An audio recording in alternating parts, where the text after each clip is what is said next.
അല്ലെങ്കിൽ സ്കൂളിലെ ടീച്ചേഴ്സിന് ഇതിനെപ്പറ്റി കുറച്ചുകൂടിയൊക്കെ ബോധം വരണം. എല്ലാവരെയും കാര്യമല്ല, ചില ടീച്ചേഴ്സിന് ഡിഫറൻ്റ്ലി ഏബിൾഡ് ആയിട്ടുള്ള അല്ലെങ്കിൽ ഡിസേബിൾഡ് ആയിട്ടുള്ള കുട്ടികളുടെ കാര്യങ്ങളെ പറ്റി ഇപ്പോഴും വലിയ ബോധ്യമില്ല. ഇത് ഞാൻ പറയാൻ കാരണം എന്താണെന്ന് വെച്ചാൽ, നമ്മൾ ഡിഫറൻ്റ്ലി ഏബിൾഡ് ആയിട്ടുള്ള കുട്ടികളുടെ പാരൻസിന് വേണ്ടി ക്ലാസ് വെച്ച സമയത്ത് അവർക്ക് ഏറ്റവും ബുദ്ധിമുട്ടുണ്ടാക്കുന്ന കാര്യം എന്താണെന്ന് ചോദിച്ചപ്പോൾ, കുട്ടികളെ ഇവിടെ തെറാപ്പിക്ക് കൊണ്ടുവരുന്ന സമാധാനത്തിൽ അവർക്ക് സ്കൂളിലേക്ക് പറഞ്ഞയക്കാൻ പറ്റുന്നില്ല, അവർക്ക് അവിടെ വേണ്ടത്ര പരിഗണന കിട്ടുന്നില്ല, അവർ സ്കൂളിൽ റെഗുലറായിട്ട് വന്നോളണമെന്നില്ല, എക്സാം അറ്റൻഡ് ചെയ്തോളണമെന്നില്ല, അവരുടെ പാരൻസ് മീറ്റിങ്ങിന് വന്നോളണമെന്നില്ല, അവരെ ഫ്രണ്ട് ബെഞ്ചിൽ ആഡ് ചെയ്തോളണമെന്നില്ല.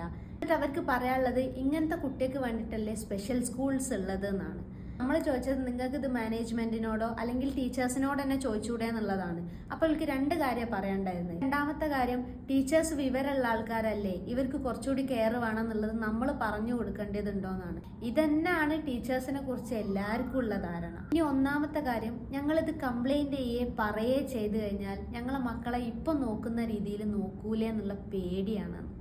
ഏതെങ്കിലും ടീച്ചേഴ്സോ കമ്മിറ്റി മെമ്പേഴ്സോ മാനേജ്മെൻറ്റോ ഇത് കാണുന്നുണ്ടെങ്കിൽ, നിങ്ങളെ സ്കൂളിൽ ഒരു കുട്ടിയെങ്കിലും ഡിഫറൻ്റ്ലി ഏബിൾഡ് ആയിട്ടുള്ളതുണ്ടെങ്കിൽ അവർക്ക് ഈ അവസ്ഥ വരുന്നില്ല എന്നുള്ളത് നിങ്ങൾ ഉറപ്പുവരുത്തണം. നോർമൽ അബ്നോർമൽ എന്നുള്ള വേർതിരിവ് ഉണ്ടാവാൻ പാടില്ല. ചിലപ്പോൾ ആ ക്ലാസ്സിലെ ബാക്കി കുട്ടികളെക്കാളും പൊട്ടൻഷ്യലുള്ള കുട്ടിയായിരിക്കാം ഇത്. നമ്മളൊരൊറ്റ അശ്രദ്ധ മൂലം ആ കുട്ടിൻ്റെ ലൈഫ് സ്പോയിലാവരുത്.